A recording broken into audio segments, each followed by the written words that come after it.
Welcome, everyone.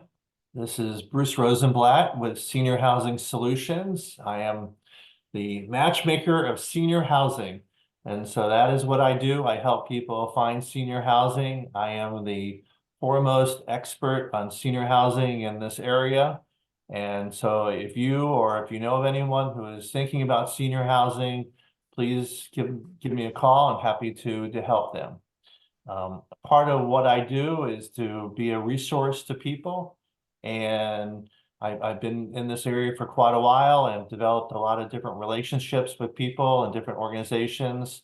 And I've had the pleasure to meeting Mary Schoeffel the other day, or not the other day, a couple months ago.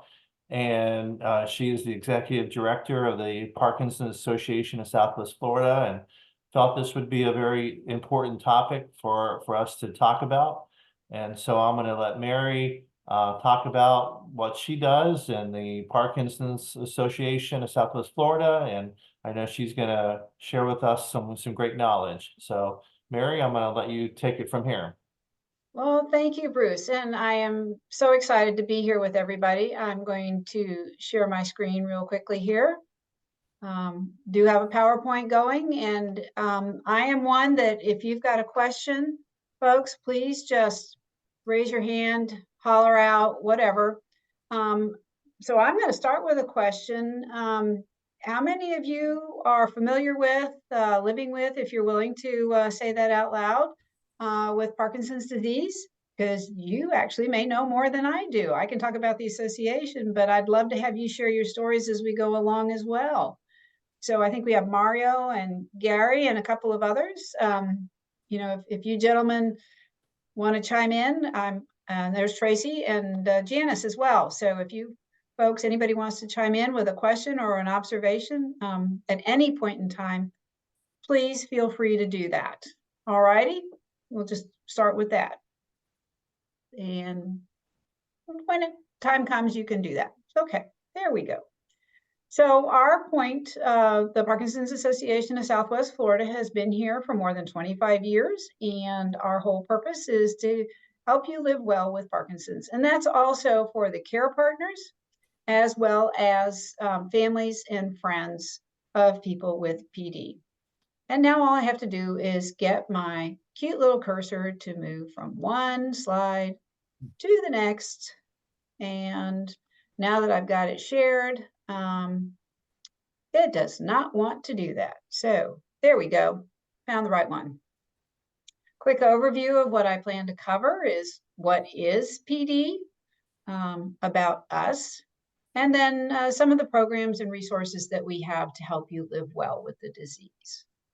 In case you didn't know, this has been around for a long time. They have found writings in Sanskrit that talk about a type of palsy, but we all know it was named for Dr. Parkinson's, who was an English surgeon. And by the way, his essay was just on 6 different people. And lo and behold, the disease is named after him. The parts that we all know, and we hope that with the current research that is happening today, thanks to folks like Parkinson's Foundation and the Michael J. Fox Foundation and the Association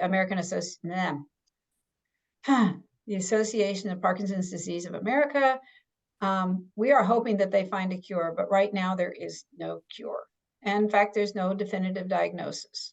I mentioned carbidopa-levodopa here because sometimes that is what really and truly gives you a definitive diagnosis. The neurologist puts you on that. And if you happen to have tremors, which are not for everybody, not everybody has tremors, and it slows them or stops them, then yep, that's one of the ways they can tell that you do have the disease. This is an interesting slide that was shared at our education symposium last April. Dr. Huck from the University of Miami brought this one to our attention. And it is so emblematic of how the progression of the disease happens. Most of the time, people are not diagnosed with the disease 5 to 10 years after the symptoms appear. Look at that first symptom at minus 20 years, constipation. Oh my gosh. And then RBD has to do with a type of depression, and then we see another type of depression show up. But all kinds of other things are happening in the meantime. And that is one of the hardest things about this disease. Every person with Parkinson's disease is like a snowflake. And I'm sure you have all heard, I think most of us have spent time in the frozen tundra of the North at one point in our lives. Every snowflake is different, and every Parkinson's patient is different. Everybody starts out differently. The amalgamation of symptoms is different for everyone. And the one thing we all want to know is what's the course of the disease? And sadly, that is one thing that we are unable to answer. This just is some number here, there, and everywhere about how many people are diagnosed, how many people are living across the world. Most people are 50 and over, but there is a larger contingent of young onset. I mentioned Michael J. Fox earlier. He is the poster child for young onset Parkinson's and living well with the disease. Men, 1.5 times more than women to have PD. And then there's some information about, oopsie, went too far, about what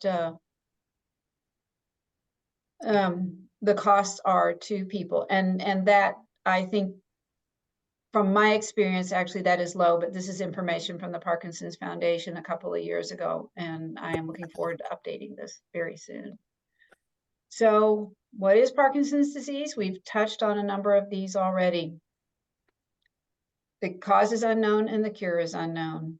You can live a good quality life with the disease. Again, I referenced Michael J. Fox and a lot of our members. By the way, membership is free and our programs are free to members. We know there's medication and lifestyle modifications that can help. The first thing anybody will tell you is exercise. If you already exercise, keep it up. If your exercise has lapsed as you've retired and moved on in life, you might want to ramp it up a little bit to the best and safest portion that you can. We all hear that exercising, eating right, and getting plenty of sleep is the way to a good life, and it's a way to stay Parkinson's, to hold the disease at bay for a little while. Back to, there is no one size fits all treatment, but those 3 things, and of course the sleeping well, having problems sleeping is a symptom of Parkinson's, an early symptom of Parkinson's. So talking to your doctor about how you might be able to do that. Another thing a lot of people ignore are the non-motor symptoms of Parkinson's. So let's just look at that list right there. Cognitive changes, mood disorders, fatigue, hallucinations, delusions, sexual problems. We have actually identified someone to speak at our 2025 symposium who will be addressing intimacy and Parkinson's disease. Well, we couldn't get her this year. She's already booked, but we look forward to having her next time. It's about your mood, it's about your movement, and it's about your muscles. And most of what people talk about are the muscular movement aspects of it. There's the whole idea of the loss of the ability to change the muscles in the face, and it's called facial masking. It's very difficult when you're in a relationship and you say something and the person you're talking to is just looking at you and not smiling or anything. Well, are you mad at me? Did I do something wrong? Communication is key to living with this disease. It's so hard when that begins to actually impact you because you don't realize you're not smiling. You think you're smiling. This is a great time. So that's where we talk about communication. And that's what a lot of our support groups do, is they address how to communicate the things that are happening with you and how to communicate for the care partner, how to communicate how you feel about things that seem to be happening or not happening so that everybody's on the same page. So we talked a little bit about symptoms a few minutes ago, and this is one of the slides that all those texts, all those letters, why it's so hard to diagnose this disease. If you go to the bottom, some medical things, dizziness and fainting. Apparently, Parkinson's can send your blood pressure swinging wildly. The stooping or hunching over, whether you're standing or whether you're sitting, again, that has to do with the changes in the musculature. The low or soft voice, We've had members who have attended our speech exercise classes who were so excited. They've done it for a couple of weeks. They had been so disgruntled, they had called the pharmacy to refill their prescription, and the pharmacist couldn't hear them. The pharmacist stayed online. Hello, is anybody there? They participated in our speech programs for a couple of weeks, and there are 6 a week to choose from, so we can make it any day, depending on your schedule.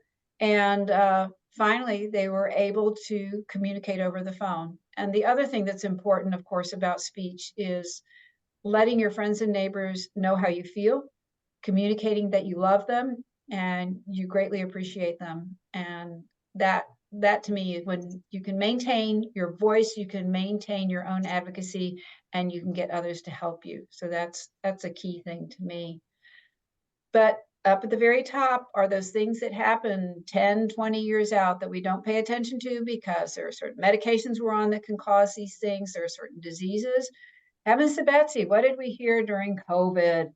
You have a loss of a sense of smell. Well, guess what? There is a link in the brain between where all of that connects, and it impacts your sense of smell. Well, in the last 4 or 5 years, most people think about COVID when they think they can't smell anything instead of thinking about something like Parkinson's. Who would think that a neurodegenerative disease would impact your sense of smell? It's one of those things that's hard to fathom. This disease is hard to fathom. A little bit about us. Those of you who have been around for a few years might remember our founders, Jackie and Ellen. They came together because Dominic, Jackie's father, had moved to Naples, and Jackie and Ellen had retired, and they knew he had PD, and they wanted to make sure that he was still out and about in the community. And when they were here during season, and they were like, well, maybe we can just get a group of folks in our living room. And so they started that way. And God bless them that they did, because the work that happens today is because we're standing on their shoulders. We've had so many great people in and out. When I met with them, when I started a couple of years ago, Ellen was very forthright. She said, I used to know everybody who was a member, and it was such a badge of courage that I could remember. And then more people were coming in the door, and I couldn't remember them, or I didn't recognize them. She said, I knew that was the time to retire. And as sad as that sounds, she had the grace to realize that making that personal connection is what makes a difference for people. And so that's why we have social activities as well, like our lunch bunch, host that monthly. And in fact, we encourage folks who want to get together. We have several members who have started other groups. One started a happy hour that meets about every 3rd week. So if you're in happy hours, we'll get you connected with Joanne. She'll invite you. We have a couple of others who have started coffee clatches. And so they get together, and they have their own type of support group. It's not a professionally led, but it's just as valuable and as important. So who are we? We are here to help you live well with PD. Our whole point is to help people touched by the disease to have the best quality life today. How do we do this? We have exceptional programs and services, and I'll have more about the programs and services in just a minute. But the whole point is to empower the person living with PD, to empower the care partner with as much in the way of resources to help them live well, that they can make choices that are appropriate for them, which way to go, how to do it. Our programs are virtual and in person these days. We have found that there is this period of time in the middle of the day from 10 until 2 that is really good for folks based on their medication levels and everything else. Well, given the traffic around here these days, you can't drive from one program to another in that hour. So we make sure that we still have virtual programs available to folks. Yeah, sometimes technology can be a challenge. Heavens, I think I've got my background backwards, and I'll get that figured out. It looks right to me, but Bruce says it's backwards, so I apologize for that. So we all have technology problems every now and then. But the bottom line is, if you call us and tell us you're having problems getting connected, we're going to make sure. We don't care what device you're on. We'll figure it out with you over the phone to make sure that you're able to participate. And our whole vision is to make sure that there's a community here that supports people with Parkinson's disease. So we're working more with neurologists, where our big drive is to get in touch with more primary care providers. This area is a medical desert. When you think about how many people are here, and part of it is we don't have a medical school to rely on. We know a lot of people that drive up to Gainesville, to Tampa, to Miami to get more information than the local neurologists have. But a number of them have invested time and energy to understand the disease more, and we applaud them, and we're here to help them do that. We've also worked with the Sheriff's Department. The Collier County Sheriff's Department is absolutely amazing.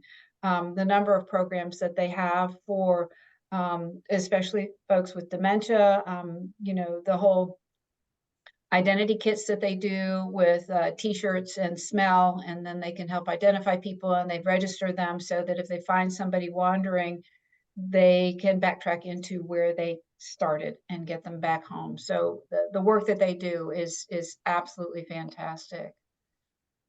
I think this is really the sum of everything. Our passion here is to serve, to help everybody live well. We are empathetic, and when we talk about inclusion, we're talking about anybody who knocks on our door, and we strive for excellence every day. We know that people who are recently diagnosed have a long road ahead of them. They have more questions than even we have answers, and they have more questions than even their doctors have answers. But we're here to support them as we are able to find answers and move them forward. So I was talking about our programming. All of our facilitators and group leaders are certified in their specialties. So we have 15 different in-person or Zoom movement exercise classes. Some of them are seated programs, some of them are standing programs, and we just received a grant to start an in-person yoga class. So we are really looking forward to that. Parkinson's Foundation has a sheet on the value of exercise, and we read it very carefully, and it's what it says for the rest of us. 30 minutes a day, 5 days a week out of the 7 days of a week. And just if you have to break it into micro spurts, that's fine. A lot of the doctors we've talked to and worked with and have presented for us say, look, if you've been sitting, and we understand the diagnosis can be debilitating in so many ways, but, you know, get up and walk to the mailbox and start walking to the mailbox more often. And sooner or later, you'll be walking around the block and you will feel better because of that. It helps with the movement of your prescriptions through your body. It gets the blood flowing. It gets your muscles in tone. It's just absolutely fabulous exercise for all of us. I mean, sitting here, I have exercise going on next to me several times a day, and I'm just sitting here typing away sometimes I'm like, why don't I just stop and work with her, you know, and do this all some better, improve us all. Support groups. So we have support groups for men with PD, support groups for women with PD. We have support groups for male care partners, for female care partners. We have support groups for couples. We have general support groups. We have a support group on Marco Island that's in person at the local Y. So we have a number of those, and we are working to expand even more. Right now, our challenge is finding facilities that we can use year round, and a lot of places that we would like to go are really busy from January to April, but then they're wide open the rest of the year. So we want to make sure that once we get a place identified, that we're consistent throughout the year. Speech. I've shared my story of speech of Jim and how disgruntled he was when the pharmacist hung up on him, but how elated he was 6 weeks later when he was able to place the order for his refill. He felt like he was back in the world again.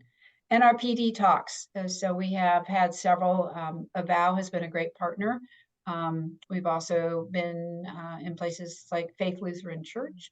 The talks have been everything from what to do I have PD and this is what happens, and also with local, there actually are now neurosurgeons in Lee County and in Collier County, and they do deep brain stimulation, which is a whole nother topic, so I'm not going to go there. By the way, we have something about that coming up pretty soon, so I'll just leave it at that. This is an example in another format of the frequency of our programming.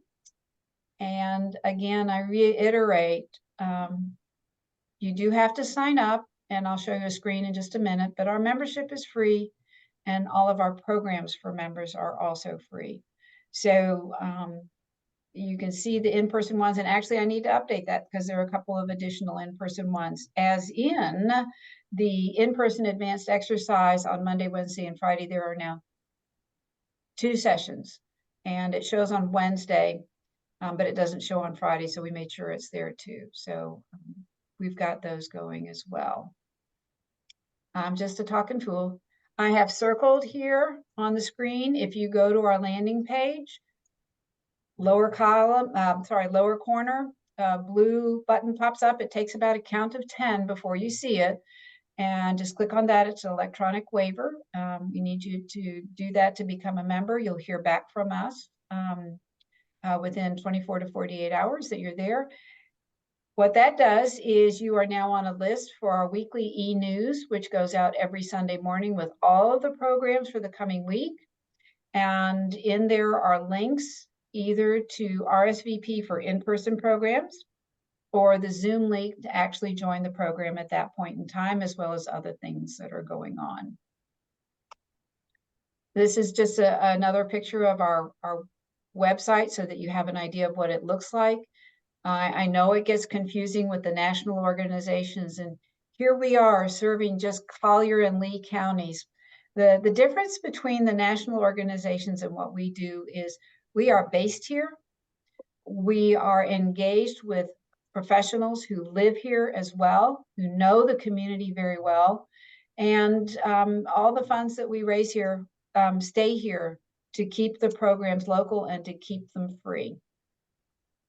So this is an example of what we do to raise money in the community. On February 10th, just a scant few weeks away, we have our annual walk. This is the 25th year of that walk. And I think we had more than 400 people last year, and we're looking forward to about 500 this year. It's only a mile. I know a mile sounds like a very long distance. I shouldn't have said only. Even if you don't walk, it's a fun time. Baker Park is absolutely beautiful. If you've never been there, you need to go.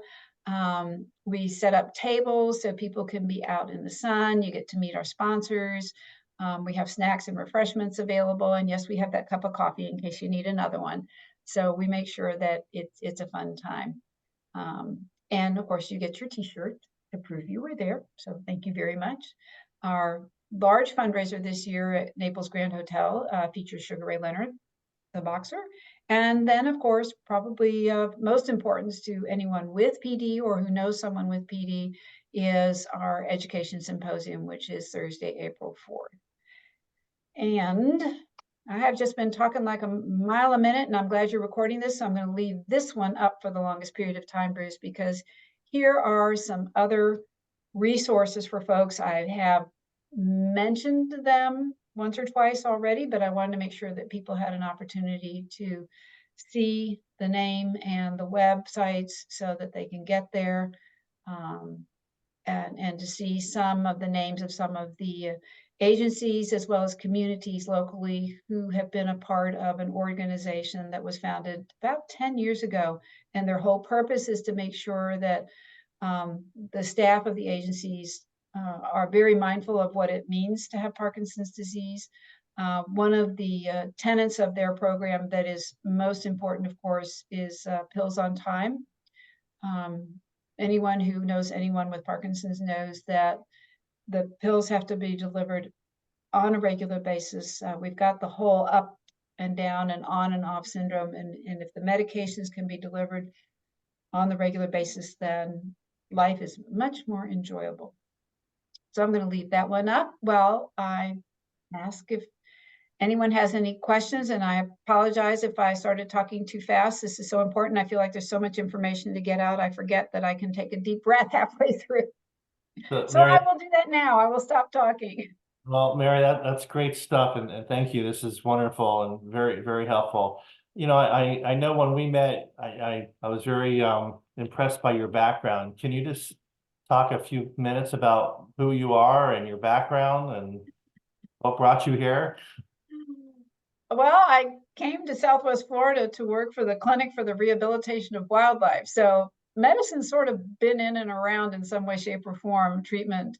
I did work for Susan G. Komen for almost 8 years, 10 years actually.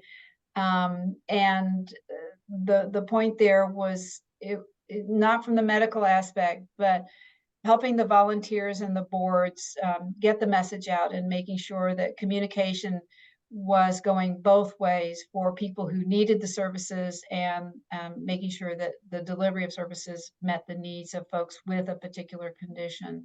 So my background's in MBA. It's from that end, but my passion is service, and that's how I got here. So you're an Yes, animal lover, right? yes. Yeah. So I think one of the questions that I hear, and I know, people say, I don't have tremors, you know, do I have Parkinson's? That is one of the most difficult things. And that's when I refer back to the list. And if you need the list, we're happy to, if you get in touch with Bruce, I'm happy to mail you a rec card that we have. It is a combination of symptoms. Talking to your primary care provider is a great start. And it's, if they're aware of the combination of all those 10, 12 symptoms that were on there, minus the tremors. Another example for you with another gentleman is after he got his diagnosis, they went to the eye doctor and they do the puff in the eye, and he didn't blink. And they had disclosed to the doctor, the ophthalmologist, that he has Parkinson's. Oh, well, now I understand why you haven't been doing that for 3 years. It's like, okay, what's different? Why didn't you tell me that? His wife was sitting there going, I'm ready to throttle this doctor for not telling us that, because that would have helped me. I think the anxiety and the stress that we hear about from care partners, again, communication is key. I'm not comfortable driving long distances anymore. Well, lots of people drive back and forth from the north, and they do it white knuckled and everything, but they realize their reaction time is slowed, but they don't want to admit that they're getting older, thinking that it could be something else. So if we're honest with ourselves, we're honest with our spouses, our partners, if we're honest with our doctors, even about the little things, because how many people think of constipation as a symptom of Parkinson's disease? I mean, really, no. You think about it, oh, it's because I'm on this particular medication, or this is going on in my life. All of those things together help people make the appropriate diagnoses. The neurologists we talk to are very clear that when people come in and they might mention they knew somebody who had Parkinson's, which is why they're asking about it, it's a process of elimination. There are certain things that they look for, that they test for. If you react one way, definitely not. You might have multiple sclerosis. But if you react this way, okay, that puts you closer to the Parkinson's diagnosis. The DAT scan that was I mentioned briefly on one slide, it actually looks at what's in your brain, and dopamine, the loss of dopamine is directly linked to Parkinson's disease. And so in some cases, they're able to see the reduction in the dopamine. But again, that's not always definitive. The closest thing to definitive, until somebody updates me, is if they put you on the carbidopa levodopa and your life changes. Now, most people go on, and the difference, you mentioned, Bruce, the tremors, and then not everybody has tremors. If you have tremors and you go on carbidopa levodopa and the tremors stop, definite, but it also impacts you positively in other ways. There are some folks who thrash at night and they think it's restless leg, but they don't talk to their doctor. They've made their own diagnosis because it could be a lot worse than that. We've had care partners who are a foot shorter than their partner, and the nightmares and the hallucinations, and someone bigger than you are is lashing out and throwing their arms wildly, and you get chalked across the face. That's not a good thing. But again, no tremors to go along with this. Why would you think it was Parkinson's? You just have to be aware and admit and say out loud everything that's going on. So Does Mary, that make sense? I'm looking forward to the event with Sugar Ray on March 7th. And, you know, I know Sugar Ray doesn't have Parkinson's. Can you talk and just share with us the association between why, you know, Sugar Ray and the whole boxing thing together? Well, actually, it is not tied to Sugar Ray, but one of the reasons we thought about having a boxer as our keynote is one of the more popular programs, and this is a franchise program. It's called Rocksteady Boxing. And it has been proven over and over, white papers, that the exercise of punching a heavy bag and doing shadow boxing are a type of exercise that is very positive for people with Parkinson's disease. It works on your core, it works on your balance, it works on your stability. And then when a coach calls a combination to you, you have to be able to immediately process it. So I mentioned that one person said they no longer felt comfortable, that their reaction time driving had really slowed. This is one level of activity that the coach says right, right, left. So you have to remember which is your right and left, and I'm not good at that anyway. But to throw the combination then for the boxing coach when you're doing your shadow boxing, all of those together help in so many ways. Get your blood flowing, get your medications throughout your body to help everything else improve, and keeps that on at a steady level. Does that make sense? Does. Thank you. Thank you. So I'm going to open up. So I'm not the only one asking questions. Does anybody else have any questions? You can raise your hand or put in the chat or unmute yourself. Okay, so I'll ask another question now. So Mary, you talk a lot, you mentioned about the Michael J. Fox, and you know everybody's familiar with him. So how is the Michael J. Fox Foundation different or similar to, you know, the Parkinson's Association of Southwest Florida? Thanks for asking, Bruce. The Michael J. Fox Foundation has so many resources, and he was so well known. He was able to bring together the top people in various fields. They stress research, and because no one else, NIH and the government are generally the largest funding for various types of research. I remember at one point they were in the top 5 for breast cancer research. Without his notoriety and celebrity, bringing all these people together to do the research, we would be further behind on treatments than we are right now. I can do a little pre-note for our symposium. Dr. Huck, he had that slide with the Parkinson's symptoms.